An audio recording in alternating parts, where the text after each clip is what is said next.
people, we're talking about the what I thought was called the Triassic slider from JuzhEDC. And then Dan Bruner said, I've never heard anyone call it the Triassic. Well, I bought this on MetaEDC. Shout out, MetaEDC. You can buy this and many other things there. And I have a discount code now, the YouTube standard for fidget reviewers. So you can go on MetaEDC. They're based in the US. They ship quick and 10% off Fidget Focused YT code at checkout. I'm hoping that in post I'm going to put a little code right there where my finger's at. Good job, Future Kyle. So this is one of their tuning fork items, which is kind of a staple of their pieces. I don't see many other people do it. You can see in the middle right there.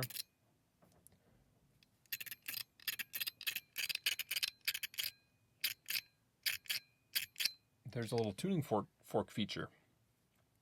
You can see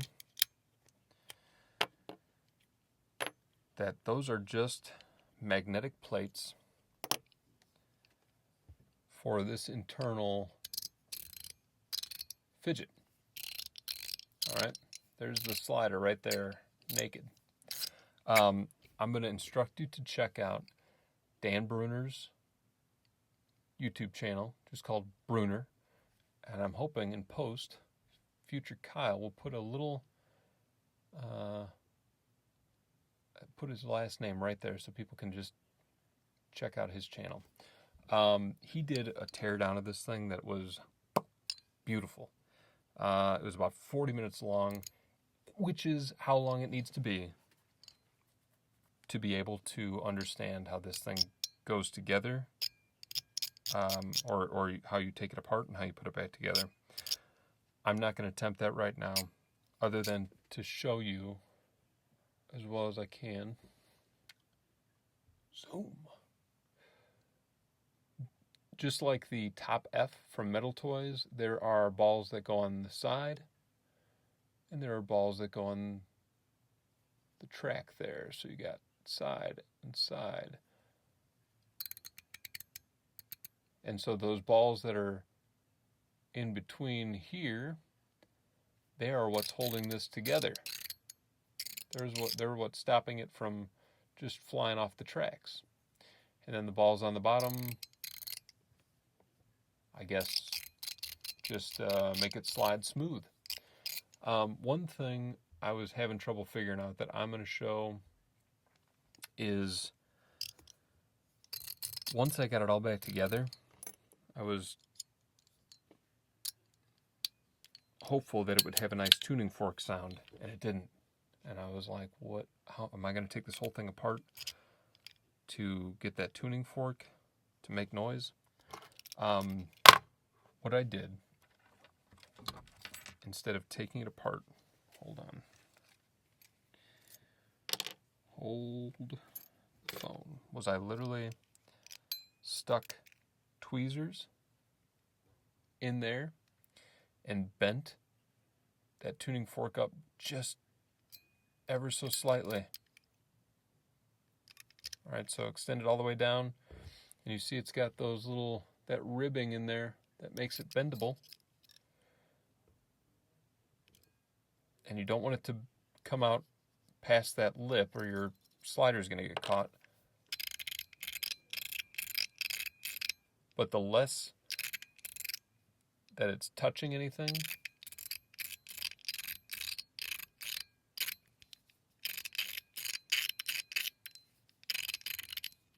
the better tuning fork sound you're going to get.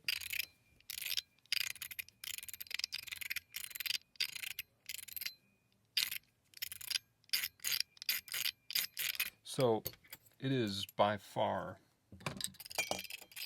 wait, let me say that again. It is far from the best mechanical slider I've ever had. But I gotta be honest, I love the shape and the size and the look. I like the design. And that tuning fork feature gives it just enough of a difference from my other sliders that I still feel compelled to pick this up and use it. Here's the other piece too.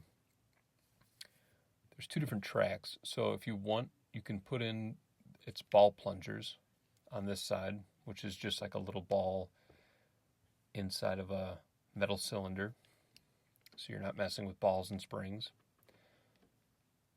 There's a dense track and a little beyond standard. Standard would be those balls back to back, but you can see there's a little travel point between each pop, pop, pop, travel, pop, travel. All right. But you can set up both of those with different plunger strengths and get a different sound, and maybe get some more out of that tuning fork there. I'm probably going to open it up again and put a plunger on this side as well. Right now it's just running on the dents.